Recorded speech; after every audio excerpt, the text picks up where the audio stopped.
You can't do that in a garage. There's just a few places in the world with the right equipment and only a few people in the world with the right training to be able to do that. So it's not insured, he has to spend $2 million cash, and now we're in the situation that we can't get parts for. Whoa, that's what you're here for. A crashed hypercar, a YouTuber with a camera, and a repair bill so big it could buy a mansion.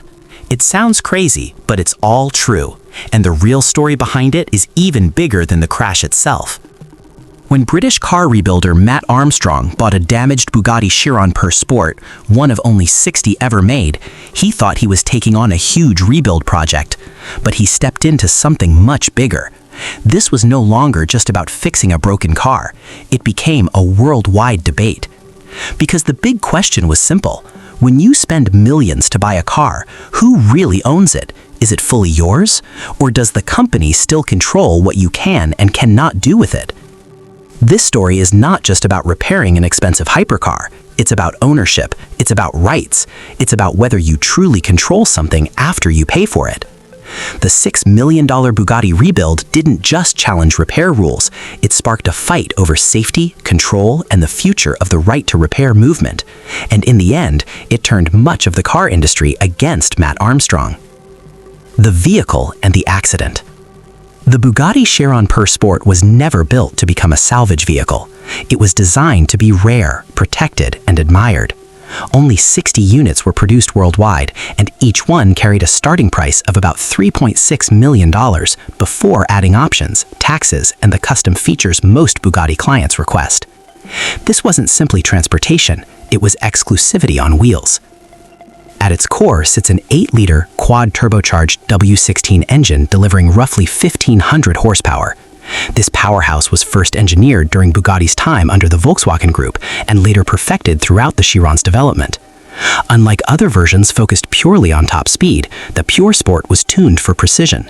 It featured shorter gearing, lighter wheels, and aerodynamic adjustments meant to sharpen cornering performance on winding roads. Years of innovation were condensed into a machine built for extreme capability. One of those 60 cars eventually found its way to the United States and into the garage of Florida-based car influencer Alex Gonzalez. By 2024, the hypercar had become a familiar presence across social media, regularly featured in content that showcased the luxury supercar lifestyle. Owning a Bugatti is anything but quiet. Every outing becomes public, and every detail is observed. Then, in 2024, everything shifted. The accident itself was ordinary by everyday standards. Traffic slowed suddenly, brake lights lit up in sequence. One vehicle failed to stop in time and collided with the rear of the Bugatti. Incidents like this happen daily on American highways. But this was no ordinary vehicle absorbing the impact. The front end that once looked flawless was crushed inward. Airbags deployed and hung empty inside the cabin. Fractured carbon fiber split apart, revealing the intricate structure beneath. The headlights were shattered, leaving hollow openings. The chassis no longer held its original alignment. It had bent under the force of the crash. The estimated repair cost was staggering, nearly $1.7 million in parts just to begin restoration. It felt less like a repair quote and more like a final verdict. A technician traveled from France to assess the damage. The inspection carried a sense of finality. Shortly afterward, the car's title was officially branded salvage. Its VIN was effectively disconnected from Bugatti's authorized parts and service network. No official dealer would supply components for it again. The insurance provider declared the vehicle a total loss. In practical terms, the projected repair expenses exceeded what made financial sense. Once labeled a total loss, the process followed its standard course. The car received a salvage title, permanently marking its history. From there, it entered the auction system and was sent to Copart, one of the largest salvage auction companies in the world. Copart handles everything from everyday commuter vehicles to rare exotics damaged in unfortunate events. Cars are sold to the highest bidder, whether rebuilders, exporters, or parts dealers. And now, a hypercar engineered in Molsheim, France, constructed with aerospace-grade materials and limited to only 60 examples, sat among rows of damaged vehicles awaiting bids. The auction listing marked the start of a new chapter. The insurance company stepped away. The secondary market stepped in. At salvage auctions, a car's future depends entirely on who chooses to buy it and what they plan to do next. Some vehicles are dismantled, others are restored. A select few become high-profile rebuild projects. For this Chiron Pur Sport, the journey did not end at the auction. But to understand why this situation attracted so much attention, you first need to understand how Bugatti manages service and repairs. Bugatti's service model and repair policies. Owning a Bugatti has never been comparable to owning an ordinary car. Once a Chiron leaves the factory in Molsheim, France, it enters a tightly regulated system. This structured approach applies to every owner globally. Bugatti operates under strict authorization policies. Modern models are expected to be maintained only by approved Bugatti service partners or at the factory itself. These facilities are limited in number and highly specialized. Technicians receive factory training, and the equipment used is designed specifically for Bugatti vehicles. Unlike mass-produced cars that can be serviced almost anywhere, Bugatti maintains close control over its service network. Even routine maintenance often requires transporting the car to an authorized center. For extensive structural repairs, vehicles may need to return directly to Bugatti headquarters in Molsheim, the historic site where modern models like the Veyron and the Chiron were created. The engineering behind these cars is exceptionally complex. The Chiron is built around a carbon fiber monocoque chassis. While carbon fiber is extremely strong and lightweight, it reacts differently to impact compared to traditional metals like steel or aluminum. Damage can exist beneath the surface and remain invisible without advanced inspection. Proper repair demands specialized scanning, testing, and bonding procedures. In many cases, only factory-level methods can ensure structural integrity. This controlled approach reflects a broader trend among hypercar manufacturers. Brands such as Ferrari, McLaren, and Pagani also maintain strict oversight of parts distribution and service procedures. These vehicles are produced in very limited numbers and incorporate proprietary materials and engineering solutions. Unrestricted repairs could create safety risks and legal complications. Following the 2024 crash, Bugatti publicly stated it did not endorse independent rebuilding of the damaged Chiron Pur Sport. The company framed this position around safety and responsibility rather than personal disagreement. It emphasized the complexity involved in constructing and repairing a 1,500 horsepower hypercar designed for extreme performance.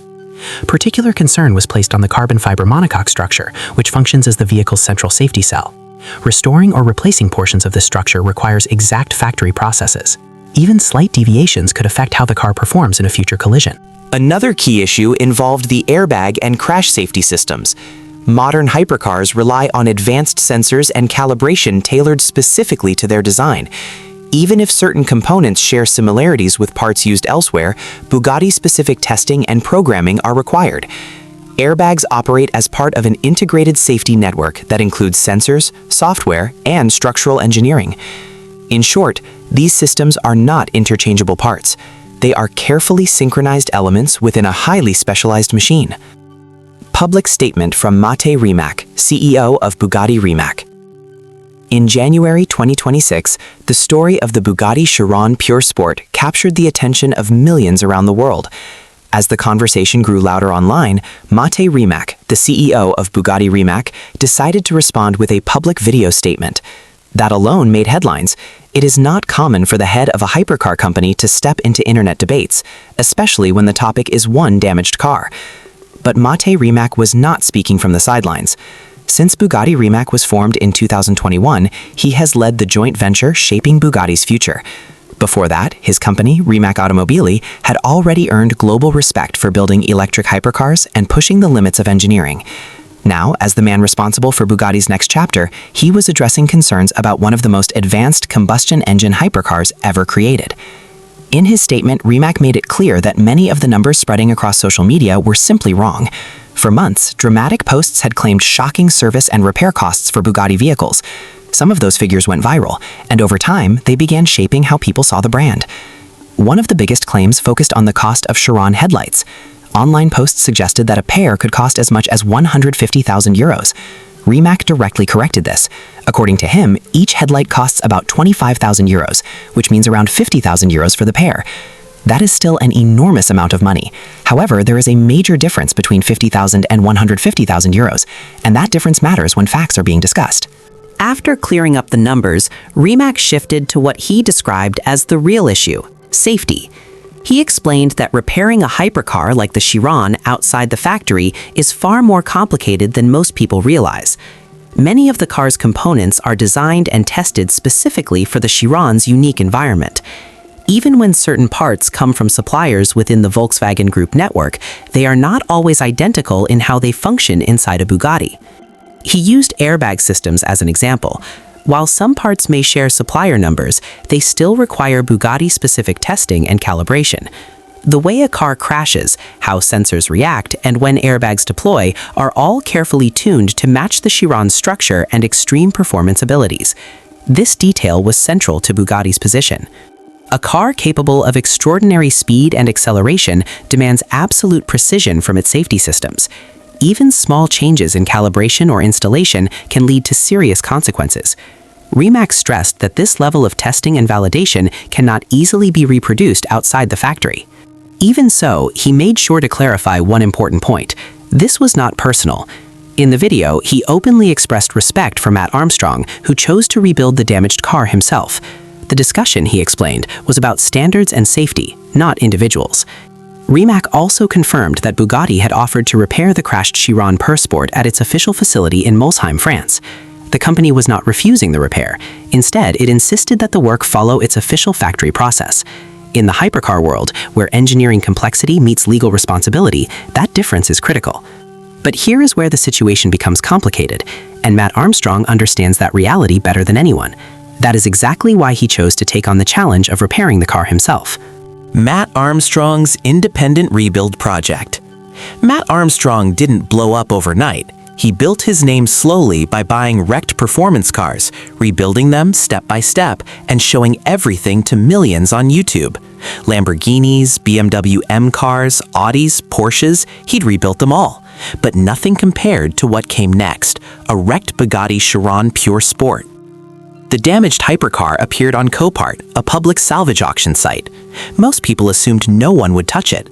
Armstrong did the opposite. He bought it. As soon as the rebuild series started, views exploded. Millions watched, mechanics debated, car forums broke down every frame. Was this genius or a huge mistake? The damage was extreme. Shattered body panels, compromised structure, dead electronics. Rebuilding a normal sports car is one thing. A Bugatti is another world entirely. Parts are rare, tightly controlled, and incredibly expensive. Some couldn't be ordered directly. Others required creative sourcing or custom solutions. Every setback only made the project bigger. Soon, the rebuild became more than entertainment. It sparked a debate. Does owning a car mean you have the full right to repair it? Bugatti offered to fix the car at its factory in Molsheim, where every Chiron is built. But Armstrong owns it now. Legally, it's his. In his view, that means he has the right to rebuild it. Still, the challenge is massive. The Chiron isn't just a car, it's a complex system. Its quad-turbo W16 engine, advanced electronics, and safety systems all work together with extreme precision. Making it run again isn't enough. It has to be safe, calibrated, and roadworthy. Now millions are watching one big question unfold in real time. Can an independently rebuilt hypercar return to factory-level performance? Because this story isn't just about a broken Bugatti. It's about ownership, control, and whether buying something truly means it's yours to fix.